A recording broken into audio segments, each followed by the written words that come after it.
برای بار هزارم اومدم پیج این کرم صابون لایه بردار و روشن کننده تیرگی رو بذارم بچه‌ها.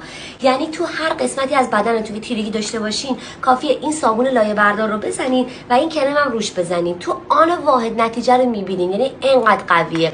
از طرفی برای صورتتون، برای آرنج، قوزک پا، قسمت ران، قسمت زیر گردن، هر جای، هر قسمت، هر نقطه از بدنتون باشه این جواب میده. حالا برین تست این صابون رو روی صورت من فقط ببینین که قبل و بعد صورت من ببینید چه کار میکنه. فقط روشن میکنه. حالا بریم تست این صابون کرم معرکه رو روی پوست صورت من ببینید بچه‌ها.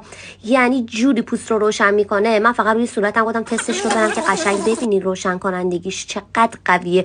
ولی شما برای آرنج، زانو، قوزک پا، زیر گردن، نواحی حساس بدن، هر جایی که دلتون بخواد میتونید از این کرم و صابون روشن کننده استفاده کنید. برای هر قسمت از بدن که داری این صابون رو میزنی، بعدش سری کرم روش میزنی و کرم آلوورا، عصاره آلوورا داخلش داره. خب اینم از تاثیر روشن کننده که من همیشه با جون و دل معرفی این کرم صابون رو میذارم، به خاطر تأثیری که تو آل واحد میذاره آدم که